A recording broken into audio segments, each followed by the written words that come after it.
क्या हमारे ऋषि मुनि अंधविश्वासी थे जो कहते थे कि रामायण कोई काल्पनिक नहीं अपितु एक सत्य एक घटना है? आज का ये वीडियो खास तौर पर उन लोगों के लिए जो रामायण को एक माइथोलॉजी एक काल्पनिक घटना बताते हैं। सबसे पहले इसको जाने कि रावण द्वारा माता सीता का हरण करके श्रीलंका ले जाते समय पुष्पक विमान का मार्ग क्या था, उस मार्ग में कौन सा वैज्ञानिक रहस्य छुपा हुआ है, उस मार्ग के बारे में हजारों साल पहले कैसे जानकारी थी। सुनिए इन प्रश्नों के उत्तर जो वामपंथी इतिहासकारों के लिए जहर समान है। मेरे देश बंधुओं, रावण ने मां सीता जी का अपहरण पंचवटी जो कि नासिक महाराष्ट्र से किया और पुष्पक विमान द्वारा हम्पी जो कि कर्नाटका, लेपक्षी आंध्र प्रदेश होते हुए श्रीलंका पहुंचा। आश्चर्य होता है जब हम आधुनिक तकनीक से देखते हैं कि नासिक, हम्पी, लेपक्षी और श्रीलंका बिल्कुल एक सीधी लाइन में है, अर्थात ये पंचवटी से श्रीलंका जाने का सबसे छोटा रास्ता है। अब आप ये सोचिए कि उस समय में कोई भी गूगल मैप नहीं था जो शॉर्टेस्ट वे बता देता,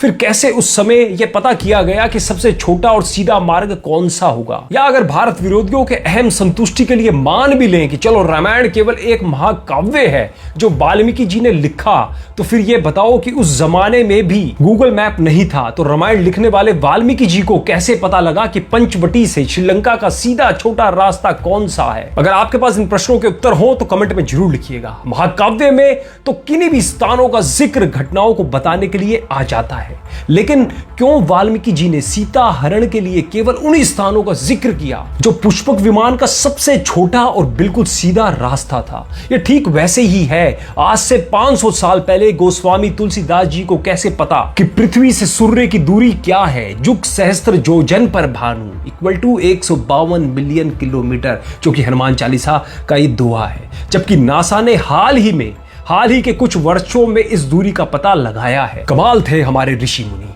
अब आगे देखिए, पंचवटी वो स्थान है जहां प्रभु श्री राम, माता जानकी और भ्राता लक्ष्मण जी वनवास के समय रह रहे थे। यहीं शूर्पणखा आई और लक्ष्मण से विवाह करने के लिए उपद्रव करने लगी। विवश होकर लक्ष्मण जी ने शूर्पणखा की नाक यानी नासिका काट दी और आज स्थान को हम नासिक महाराष्ट्र के नाम से जानते हैं। आगे चलिए, पुष्पक विमान में जाते हुए सीता जी ने नीचे देखा कि एक पर्वत के शिखर पर बैठे हुए कुछ वानर ऊपर की ओर कौतूहल से देख रहे हैं। तो सीता जी ने अपने वस्त्र की कौर फाड़कर उसमें अपने कंगन बांधकर नीचे फेंक दिए ताकि राम को उन्हें ढूंढने में सहायता प्राप्त हो सके। जिस स्थान पर सीता माता जी ने उन वानरों को यह आभूषण फेंके वो स्थान था ऋषिमुख पर्वत, जो आज के हम्पी कर्नाटका में स्थित है। इसके बाद वृद्ध गिद्धराज जटायु ने रोती हुई सीता जी को देखा कि कोई राक्षस किसी स्त्री को जबरदस्ती अपने विमान में लेके जा रहा है। जटायु ने सीता जी को छुड़वाने के लिए रावण से युद्ध किया।